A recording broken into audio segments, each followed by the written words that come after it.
Hi guys, welcome back to my channel. And I'm back with another recap of Zatima Season 2, Episode 10, The Good with the Bad. So this must be the season finale. So let's get into it. So it starts off with, Jeremiah coming to Zach and Fatima's house with the drunk mama. So while Zach and Fatima are struggling to get the mama onto the couch, Jeremiah is sitting there just like, he's like so over it. And Zach is asking him like, what happened? And he's like, listen, I'm tired of her falling down the stairs with her drunk self and whatever. And he basically gets up and leave. And Zach and Fatima are still trying to help her. Zach asks Fatima to get her some coffee. The mama's like, she's coherent, but she's still like in and out of it. So she was like, listen, I don't want no coffee. Like, Jeremiah told me that, oh, you must be the bee. Jeremiah told me that, she's the reason why she's taking all your money and that you don't want to come see me. And she was like, I don't like you light-skinned bees. What's that other girl you used to mess with? Karen. Yeah, you probably liked him better when he was with Karen because they both didn't have money like that. Like, whatever. She's passing judgment or something she don't even know. But whatever. So eventually, Fatima was like, listen, I'm going to go upstairs to go change. He was like, nah, I got this. She's my mama. I got this. You go ahead and get ready for work. She was like, listen, I'm coming. I'm going to change my clothes. So eventually, they get to the hospital. Zach, they're sitting there in the waiting room. He's still fuming. He's like embarrassed by the whole situation. It's like he never thought in a million years that he would see his mama the way he sees the way he sees his mama and stuff like that. But Zach is just not Zach. Fatima's just there trying to give him her moral support, and she's still trying to talk him through it. And he was like, listen, I can't right now. Stop talking to me. Like, this is embarrassing. And she was like, I'm not leaving you. And he's uptight. He's upset. I know, as a man, it hurts his pride to know that the woman that he loved, he basically telling her to kick rocks. But at the same time, he don't want to see his mama like that. Regardless of how his mother treated him, that's his mother. And he always got love for her. And it's just like, it hurts his heart to see, like, it's just too much of his heart. So he screamed at her and was like, listen, can you please just go for the one time? That's all I ask, just go. So eventually, because Fatima could see the hurt in his eyes.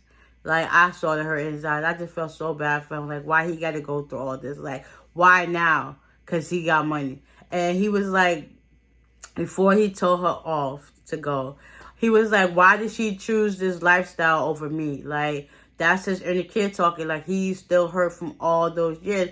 And trust me, I've seen this through experience and observation that people who have been hurt in their past when they're younger, they still hold on to that hurt.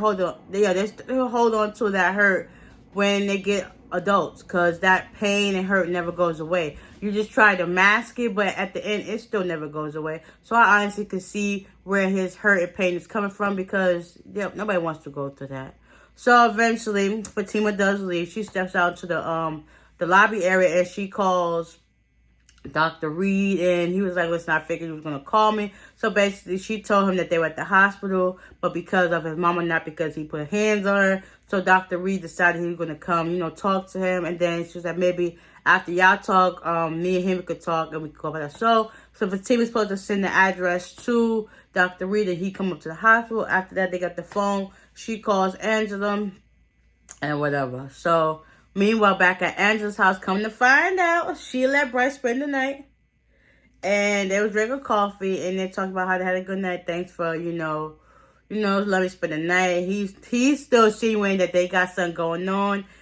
Angela was like, nah, that door is closed. So eventually he leaves, and it's at the same time, at her end, Fatima calls. They go on the phone, talk about what happened and stuff like that. Fatima tells her that that she's at the hospital.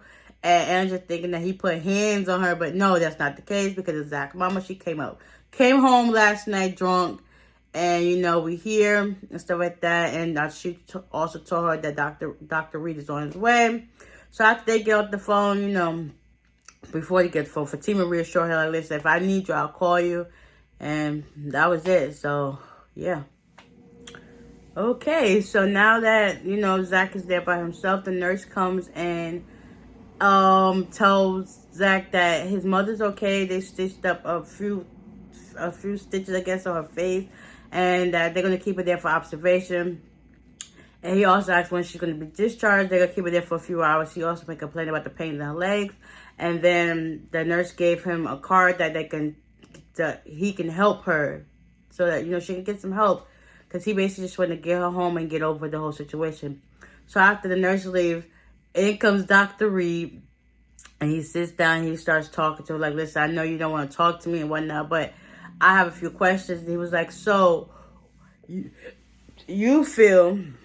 did you feel like, when your life was going good, everything starts falling apart?" Because that's basically like the cycle is basically in his face. Like, he's basically sabotaging all the good thing that comes his way by the little child mentality into an adult body, if that makes sense. Hold on. So, Zach now starts opening up that the first incident was when he was 7 and his mom started getting high, whatever. And the cycle is basically just repeating itself over and over again. So Dr. Reed told him, like, you tried to equate, like, how you're doing now as to when Fatima came in your life. So Zach basically said, "So you trying to say my life is good now that Fatima's in it?" He was like, "No. It's like every time something good comes into your life, you find a way to sabotage it. Like, you don't know how to just hold on and just, like, go with the motions. You got to find something basically to nitpick and cause it and let it be the reason for your destruction." So Zach was like, "So how do you change something you don't know you're doing?" He was like, "Well, when you come to the point where you find yourself asking the reason why, then that's to tell you something that you're doing something wrong." So he basically started, he was giving him good advice and everything. I was like, okay, that's good. But then once he said about the elevator incident with Paul, oh, Zach lost it. He was infuriated in his mind, like, "Oh my gosh, so how do you know about it?" He was like, "Well, they told me about it and I saw it on the internet." He was like, "Yeah, right." So basically, I'm not gonna lie to you. Paul's my friend and client, and basically Fatima told me about it. So basically, Fatima's telling him stuff from her point of view, and Zach just lost it. He flipped it on him or whatever. He was like, "Listen, F you, F her, F all y'all. I don't need y'all. Like, this right here is not what I need in my life. Like, I've been to jail. I'm a street nigga, and I know what's real. Real recognize real." So basically, Zach told him that, "Listen, you can kick rocks." And Dr. Reed was like, "Listen, I'm here if you need me, regardless of how you may feel." He's like, "What are you still doing here? Like, you can go." So he leaves, and now Zach is just back down the spiral path of just like the hurt is not letting up, and it's just like, oh my God, when will this man catch a break? Like, I feel so bad for Zach right about now, and I know this is just a show, but the hurt you can see in his face and what he's feeling right now, that's a lot on any person, regardless of if it's a man or a female. But that right there, he don't deserve that at all, one bit. Oh my gosh. So after Dr. Reed leaves, in walks Tony and Nathan.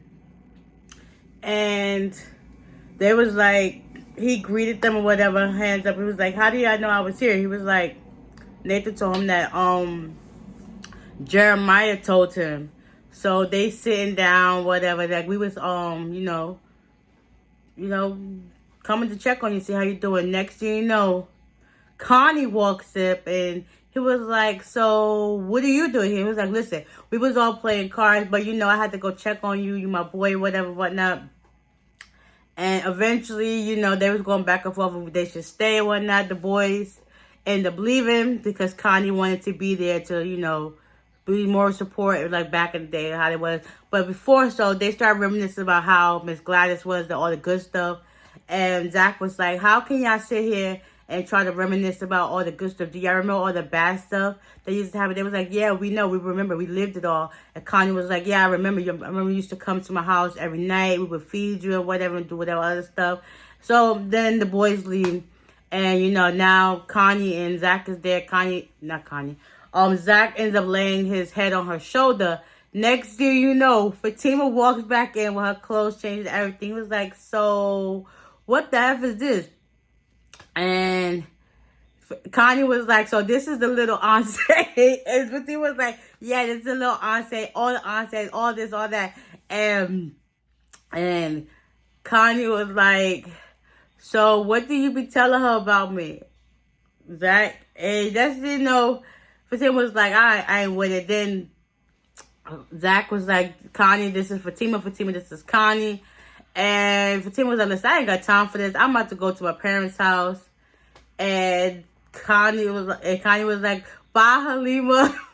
Like, all you can see is Fatima walk away like, listen. And then Zach was like, next thing you know, the doctor comes back and was like, listen, is my mom okay? She was like, she's been discharged. She discharged herself a few hours ago. And he was like, oh, fuck, like, what in the world? So now Connie, she's still trying to get this man in her drawers. Like, bro, let it go. So he gets, you know, they leave or whatever. Next thing you know, Fatima's at her mom's house. And they're there talking.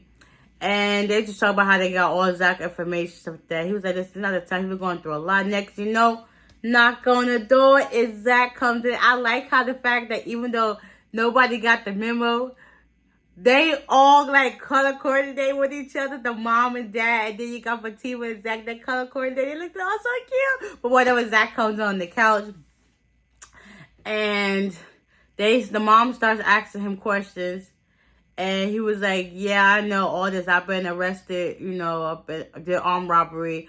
And also how Fatima be telling his business to everybody, but whatever. She's just concerned." As a concerned person for a partner you love, you just want to make sure they're okay, they're doing good.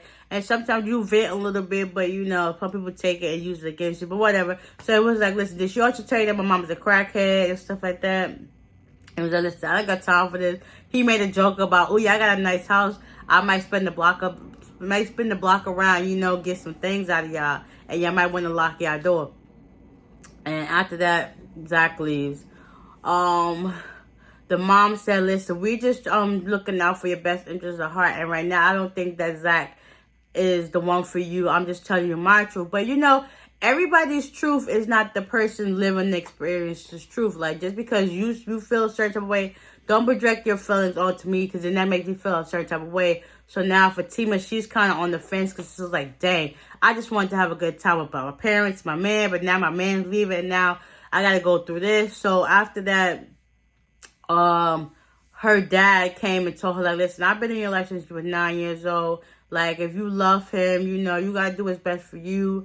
And at the same time, Fatima was like, listen, I gotta go. So she gets up and get her purse and she leaves.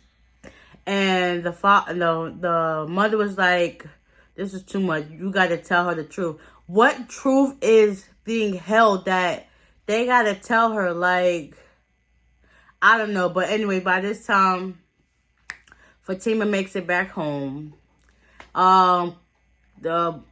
Zach pulls up to his old neighborhood and he sees Connie and the boys playing cards again. And he was like, listen, I gotta talk to you. And she was like, yeah, okay, cool. So he walked on the side of Tony, and he was like, nah, not right here, upstairs. So, you know, they go upstairs. Meanwhile, Fatima's at home. She gets a phone call from Angela. They're talking and whatnot. And next, you know, there's a knock on the door. And because at this moment, Fatima tells Angela that his mom's still in the hospital and that he might be back at the hospital. Mind you, I guess his hours done passed. Gets a knock on the door. It just so happens to be Gladys. She opens the door for Gladys. And Gladys was like, what are you doing here? Gladys told Fatima, like, listen, Zach, I saw go with Connie upstairs to her house or whatnot. And that was that. So she asked Fatima for some money, and Fatima was like, nah, I don't have cash here. And then here she go again. Jeremiah said, you was a B. And, you know, she already felt some type of way. She was like, listen, at this point, I don't think you should be here. You know, you should get ready to leave. Gladys was like, you cannot talk to me like that. Just so happened, Zach walks into the door, and then Gladys was like, what are you doing here? He was like, this is my place. What are you doing here? Basically, Gladys done told Fatima that she's a B again. He was like, hold up. I think it's time for you to leave. Eventually, words were said, Gladys leaves, and then Fatima was like, did you F him? And Zach didn't say nothing. He was like in this melancholy, like somber, soaking look. Like he was just not like letting nothing up. And next you know, Fatima said, you know, we're done, closes the door. And then you just got Zach there standing there looking sad. Like the pain that this man is going through is like he cannot catch a break for nothing. And that's kind of like what Dr. Reese said. When you think things are good, something always comes in and turns it down. It's just like now you got to rebuild that cycle all over again, how to get things back in order. We're going to see, like, why they got to end the episode like this. I was really rooting for them. Like, hopefully he didn't have sex with Connie, and it's just, you know, sometimes you just got to let people think what they want to think and then shut them down in the end with the truth. Like, listen, you know, whatever. But this episode was good. It was really good. It was definitely intense, and I feel it on all levels. So with that being said, I hope you guys enjoyed this recap. Y'all stay tuned for next season, because hopefully they can get longer. We need more than 10 episodes a season, like, bro. And make these joints an hour episode, because I can't keep doing this 30 minutes thing, okay? But anyways, I hope you guys enjoyed this recap, and y'all stay tuned for next season, because that's all we got. With that being said, bye.